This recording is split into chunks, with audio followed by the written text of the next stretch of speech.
Welcome back, my friends, to another fascinating week in space. More fire at the launch site for Starship, and we already from just days ago have a much clearer picture on the plan for Flight Test 11, coming sooner than you may think. On top of that, a stack of Falcon 9 missions, Starlink's huge new deal that is set to supercharge the network, and sweet new views from all over. Check this out. Strap in, there is a lot to catch up on. Okay, Neil, we can see you coming down the ladder now. This video is sponsored by Surfshark VPN. Hey, Marcus House with you here, and how can we not kick off with some sweet static fire action? We left you last week with Booster 15 heading out of Mega Bay 1 and making its way toward the launch site. At this point, it had only been 10 days since Flight 10, so a booster heading out to complete its engine testing campaign already was crazy fast. With the next generation Block 3 vehicles just around the corner, this is the very last remaining Block 2 booster. Well, I should clarify that. The last that will fly. It's actually one of multiple still around. The much older Booster 12 is still hanging out in Mega Bay 1, where it will most likely be moved to a display at some point, and SpaceX are also keeping Booster 17 around in the rocket garden and was possibly just here in case something went wrong with Booster 15's catch. So yeah, here it was arriving at the launch site, and it rolled right between the tower arms at Pad 1. A nice opportunity to point out the size with humans for scale over here. So small you can barely even see them at this distance. The arms were soon attached to its sides and it was lifted into the air a few hours before sunrise. It was smoothly placed onto the launch mat, and later in the day the SpaceX crew were removing the scaffolding from the deck of the mount. The transport stand rolled back away from the pad, so all looked good for the static fire, which had only been scheduled in a few days earlier. The next day, a detonation suppression test as usual, which they do before any major vehicle testing activity that involves Raptor engines spinning up. With the highway closed and the tank farm kicking off venting, propellant loading was underway. The frost from the cryogenic liquid methane and oxygen flowing into the booster continued for just over 30 minutes. As expected, they almost fully filled the oxygen tank and just loaded the bare minimum needed for the liquid methane. Before long, the water blasted from the deflector system, and here we go again.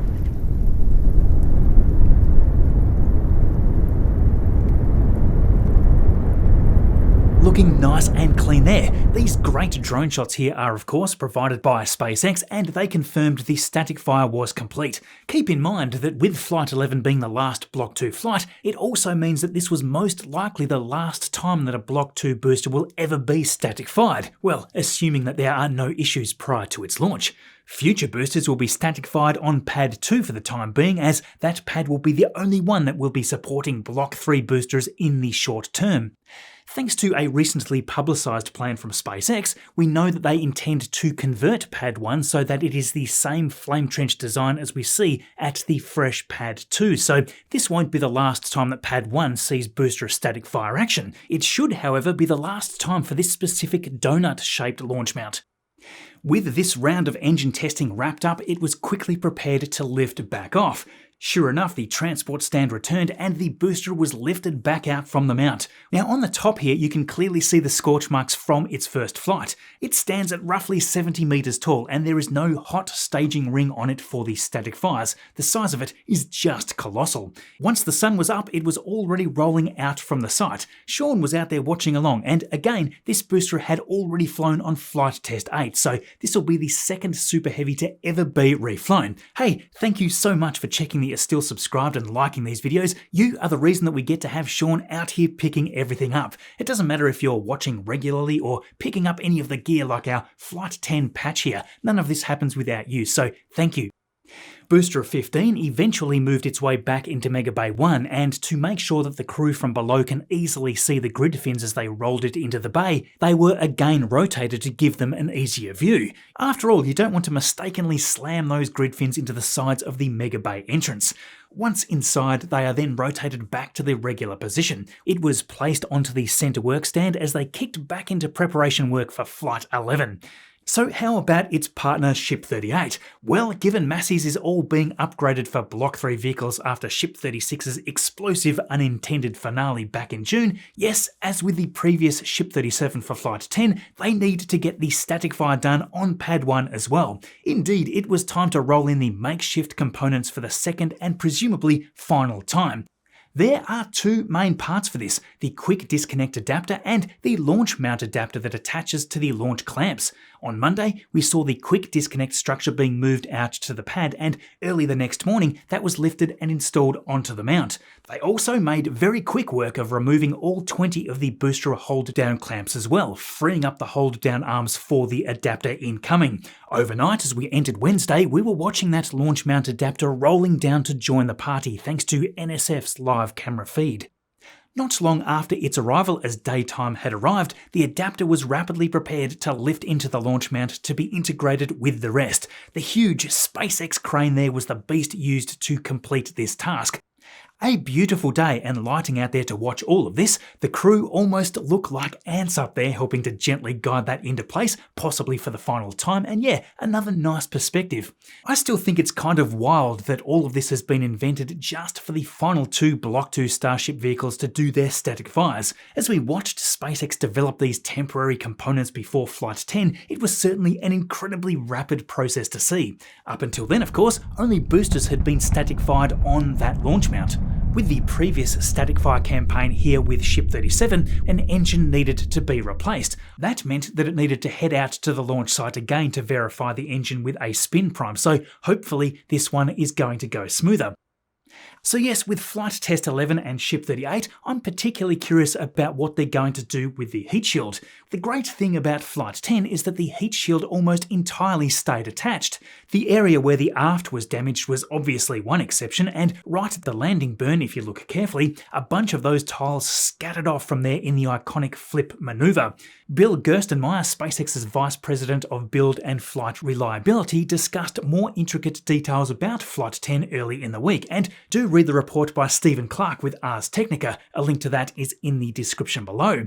We now know that SpaceX refers to these almost tile-shaped cutouts of the white cloth as crunch wraps. These wrap around to the sides of the tiles, and by using this type of heat shield design improvement, the idea is to fill up the gaps between all the tiles. A nice illustration of this here by Chrome Kiwi, who put this together showing that crunch wrap example. Where used on Ship 37, that seems to have led to a huge improvement of the heat shield reliability. By not filling those gaps, this means a lot of heat seeps in and erodes the material beneath. This is in fact what caused the white coating on the nose on Flight 10.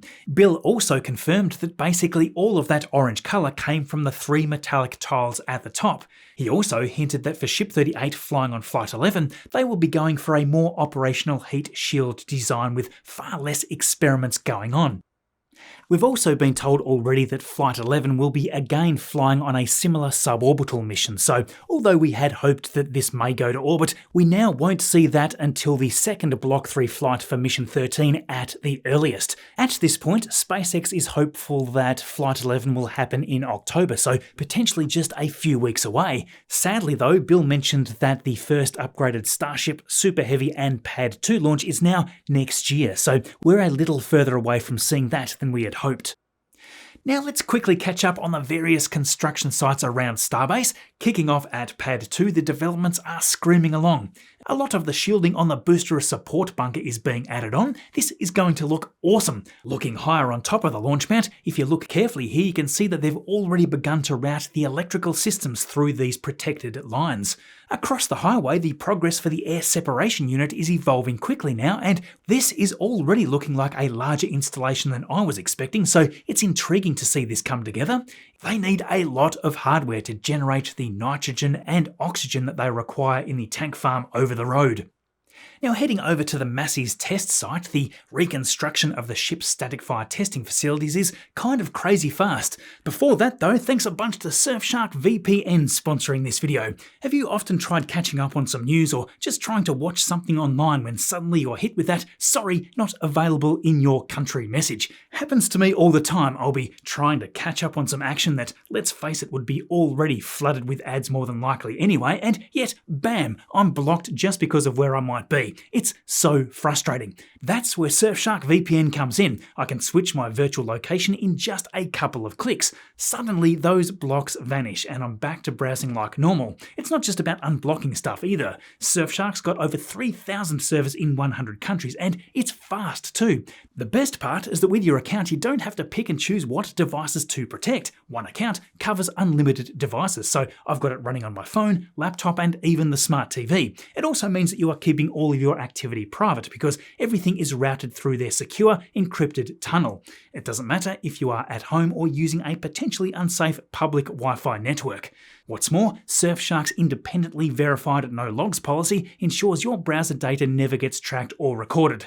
Like with any such product though, I get it. You want to be able to give it a try before committing. Well, Surfshark has a 30-day money-back guarantee, so if for whatever reason it isn't for you, it's risk-free to test it out for your situation. For me, Surfshark has just taken away that stress of being blocked out of stuff that I want to see while keeping everything secure in the background. Super simple and it just works. Just head to surfshark.com/Marcus or use the code Marcus at checkout to get 4 extra months for free. You can also scan the QR code there on screen. Thank you, Surfshark.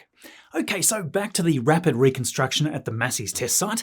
The pipelines in the culvert that we've been watching are already being lifted inside, and in the bunker we can now see these 3 cutouts. Perhaps this is where they will feed all of the lines through. In fact, we can see that they have begun installing these panels with control systems as well. Those control the flow of the high pressure gases and also contain sensors and all sorts of stuff. Close by, the static fire stand is still being rebuilt, but far more intriguing, notice these bent pipes there sitting next to the scrap bins that contains Raptor engine parts. Yes, these are from the flame trench below, so yeah, it looks like there has been quite a tedious process to replace individual pipes damaged on the flame diverter, still of course in the flame trench. Now, another thing that has received attention while it was sitting here at Massey's was the old can crusher.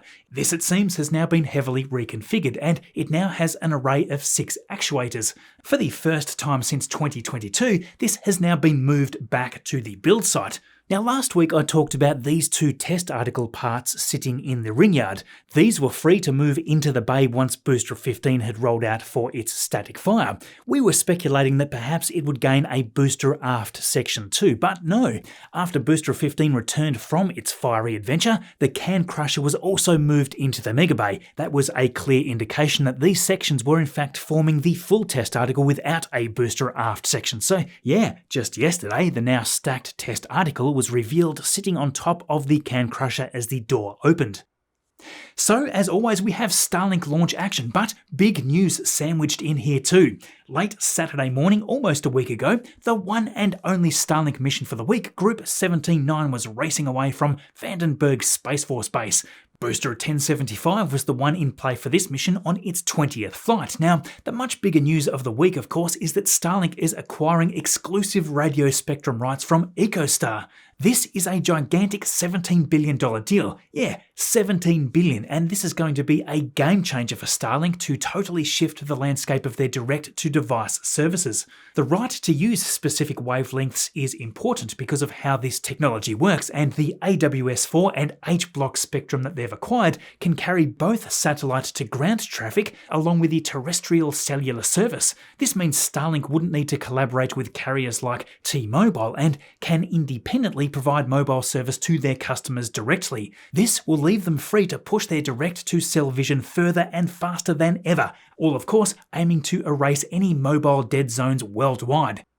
This is all going to take some time, of course, as this technology needs to first be incorporated into the next generation of mobile devices, but yeah, looking into the future, if this goes as planned, Starlink is going to be a much bigger deal than it is today. Anyway, back to this mission, there was another stack of 24 at fairing separation, and a few minutes later, Of Course I Still Love You was the drone ship taking the catch. Now, it may have been the one and only Starlink flight for the week, but certainly not the last Falcon 9. On Wednesday, we had the launch of the Space Development Agency's first Tranche 1 mission to low Earth orbit, again lifting off from Vandenberg Space Force Base.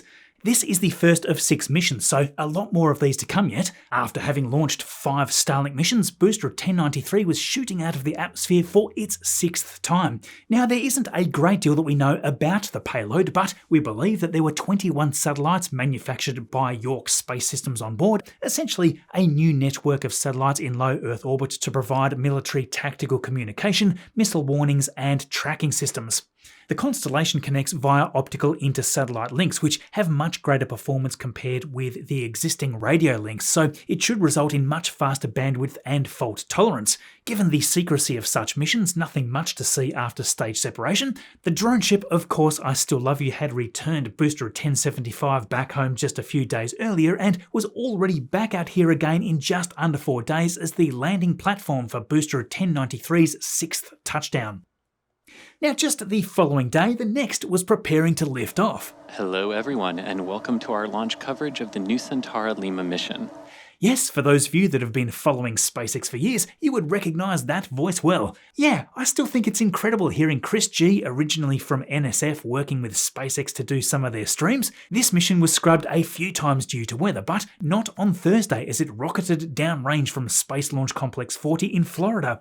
Interestingly, we've just been recently informed that the FAA has officially approved more than doubling the Falcon 9 launch frequency from Slick 40. SpaceX are going to be able to launch 120 times a year just from this pad. Most of those assume drone ship landings because with that, there is only an allocation of 34 booster landings annually at the new upcoming Slick 40 landing zone still to be constructed. You may recall SpaceX's lease ending for landing zones 1 and 2 that we've seen used at the Cape all this time. Anyway, I digress. Nusantara Lima is an Indonesian geostationary communication satellite with a capacity of more than 160 gigabits per second. There it is at fairing jettison, followed moments later by Booster 1078 touching down for its 23rd time on the drone ship, a shortfall of gravitas. Just after 23 minutes in, a second burn was needed on the upper stage to place it into a geostationary transfer orbit, and under 10 minutes later, with the sun rising back into view there, we had the payload deployment sequence wrapping up another action-packed week for Falcon 9. Now, you might recall a year ago there was news that the Mars Perseverance rover had discovered potential signs of life while casually sampling a site in its path. Well, we have some even more intriguing updates just released on this. Back then, the samples gathered along this ancient river valley contained features that qualify as potential biosignatures. The research team found tiny mineral patterns that they called poppy seeds scattered through the rock. On Earth, such patterns can be formed through microbial activity, but as we knew at the time, similar features could potentially have formed through chemical, non-biological processes too. Scientists from around the world spent the past year studying the data and trying to find non-biological explanations. What we've just found out, and what is interesting, is that they haven't been able to find an explanation that fits. That doesn't mean that life on Mars exists by default, obviously, but the reality is that there is only so much the rover has been able to provide. To know for sure, we need to either return those samples to Earth for more extensive study or send some trained scientists with the right instruments directly to Mars. So yeah, the mystery continues for now. Now, you probably know how much of a fan I am of the Ingenuity helicopter missions on Mars, and a mission that I'm most excited about in the future is the Dragonfly mission to explore Saturn's moon Titan. I wasn't expecting to see this during the week, but NASA updated us on the Dragonfly vehicle. The concept for this has been in the works for a while now, but already we are seeing some sweet progress. They are working on testing these powerful rotors that need to be engineered to fly the farthest missions ever on another world. Although they are expanding on all of the lessons learned from Ingenuity on Mars, Titan introduces many different challenges with its thick atmosphere. The surface pressure is around 1.5 times higher than here on Earth. Not only that, the temperature near the surface is way down at negative 179 degrees C or negative 290 Fahrenheit. That makes it just a few degrees warmer than methane's freezing point, so that is why we see lakes of liquid methane here. Combining the very thick atmosphere and super cold environment, it is no easy thing to fly on Titan. The lander's body will be covered in a 3-inch or around 7.5 centimeter thick layer of solomide-based foam, which will keep the rotorcraft and its science instruments warm enough spacecraft to function correctly. It is also nice to hear that one of the primary payloads, the Dragonfly mass spectrometer, is coming along really well and is now awaiting testing and integration. Once on Titan, NASA is going to use this to analyze chemical component samples from all of the different landing locations and look for processes that are producing biologically relevant compounds. I cannot wait to see this mission launch. The next step though is for it to begin its full integration and test phase next year. The mission is currently scheduled to launch in July of 2028 on a Falcon Heavy, and it'll then coast in deep space for 6 years before reaching Saturn by 2035. This mission had its initial approval in 2019. It takes such a long time to develop, launch and await arrival before even raking in that incredible science. 4 entire presidential terms pass in that time, so NASA needs stability over all these terms just to stick to a plan. For the teams on other missions facing removal, it is not so rosy. Speaking of, we might get to hear more news about those in the coming weeks as the new US fiscal year is coming up beginning in October. Now finally today, a neat little update from Stoke Space. They've been progressing quite quickly too. The last we talked about this, they were upgrading Launch Complex 14 for their Nova rocket and were performing structural tests on their second stage. It was only a month ago that they were sharing updates on the base heat shield and that Stage 2 structural testing was kicking off. Well, just this week they've wrapped up the Stage 2 structural qualification for Nova, and wow, look at these gorgeous shots with the sun lighting up the horizon behind. You've just got to love that frosty second stage there. It kind of takes me back to those early Starhopper days.